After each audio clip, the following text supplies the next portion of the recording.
Hello students, आज मैं जो आप लोगों को टॉपिक पढ़ाने जा रही हूँ उसका नाम है भाषा। देखिए बच्चों, भाषा अपने में ही एक बहुत बड़ा रूप है।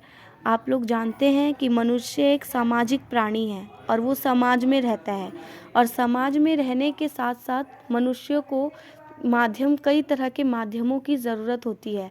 चाहे वो अपने विचारों को प्रकट करने के लिए हो, चाहे वो किसी कार्य को करने के लिए हो, लेकिन सबसे जो अहम भूमिका निभाता है वो निभाता है भाषा। ऐसा क्यों? क्योंकि मनुष्य भाषा के द्वारा ही अपने भावों को दूसरों तक पहुंचाता है और दूसरों के भावों को ग्रहण करता है। और मनुष्य एक सामाजिक प्राणी है, तो इसीलिए बातचीत करना उसका एक स्वाभाविक गुण है। तो चलिए अब हम लोग भाषा के बारे में पढ़ेंगे, और वन बाय वन मैं इसको पढ़ते जाती हूँ और आप लोगों को समझाते जाती हूँ। अगर आपको कोई दिक्कत हो तो आप कमेंट कर सकते हैं।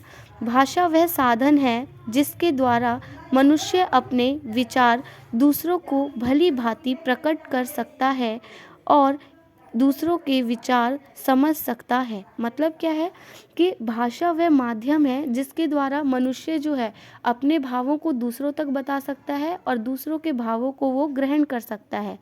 और भाषा जो है एक मनुष्य के जीवन में बहुत अहम रोल निभाता है, क्योंकि भाषा के बिना अपनी अभिव्यक्ति करना संभव नहीं है।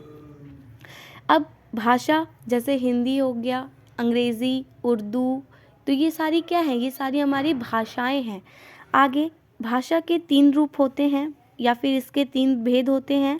पहला मौखिक भाषा, दूसरा लिखित भाषा और तीसरा सांकेतिक भाषा। देखिए फ्रेंड्स, नाम से ही पता चल रहा है, मौखिक मतलब बोलकर, लिखित मतलब लिखकर और सांकेतिक मतलब इशारों से। तो देखिए, मौखिक भाषा किसे कहते हैं?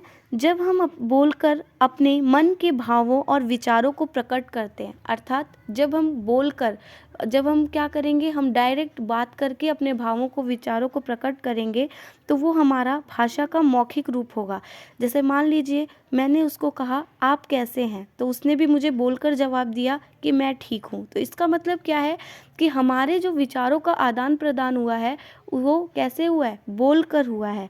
तो बस यही बात है कि जब हम अपने भावों और विचारों को बोलकर प्रकट करें तो वो हमारा मौखिक भाषा होता है, और जब हम अपने भावों और विचारों को लिखकर प्रकट करते हैं तो वो हमारा लिखित भाषा होता है। तो मौखिक भाषा का यदि हम एग्जाम्पल जानना चाहें तो जैसे समाचार वाचन, जैसे कोई समाचार आप बता रहे हैं, समाचार वाचन हो रहा है। काव्य पाठ, जैसे आप कोई काव्य पढ़ रहे हैं तो वो क्या है? वो आपका मौखिक रूप है। चित्र वर्णन, कोई चित्र आपने देखा और आप उसका वर्णन कर रहे हैं तो वो आपका मौखिक रूप कहलाता है। तो सेकंड आपका है लिखित भाषा। तो लिखित भाषा का मतलब क्या होता है? जब हम अपने भावों को लिखकर प्रकट करते हैं, जब हम अपने मन के भावों में, जो भी हमारे मन के भाव होते हैं, चाहे वो पढ़ाई लिखाई से रिलेटेड हो, चाहे वो कोई समस्या से रिलेटेड हो, या फिर हमारी आपसी बातचीत होती है, तो जब हम उसे लिखकर प्रकट करते हैं तो वो हमारा लिखित भाषा कहलाता है। और आज के समय में हम लोग लिखित रूप से, जैसे आप लोग जैसे आप लोग व्हाट्सअप चलाते हैं, स्नैपचैट चलाते हैं, तो ये सारा हमारा लिखित भाषा के अंदर आ जाता है, क्योंकि इसमें हम लोग जब भी मैसेज करके कुछ लिखते हैं तो वो हमारा लिखित भाषा ही कहलाता है। तो लिखित भाषा में अगर हम वैसे देखें तो पत्र लिखना, समाचार पत्र, ये सारा हमारा लिखित भाषा के अंतर्गत आता है। नेक्स्ट है हमारा सांकेतिक भाषा।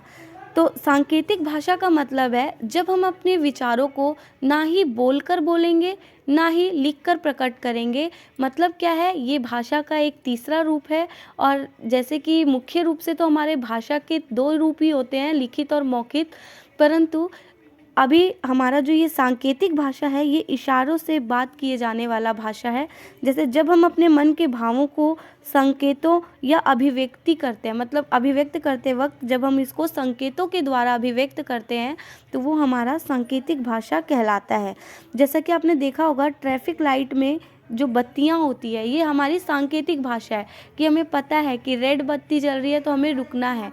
इसी तरह से अगर सर को हिलाकर यदि हम हाँ और ना का जवाब देते हैं तो ये भी हमारा सांकेतिक भाषा है। तो ये रहा आपका भाषा और भाषा के 3 रूप। आगे क्लास में हम लोग पढ़ेंगे कि लिखित भाषा और मौखिक भाषा में क्या डिफरेंस है। Thank you friends. अगर आपको मेरी वीडियो पसंद आए तो प्लीज़ लाइक, शेयर, सब्सक्राइब करें। Thank you.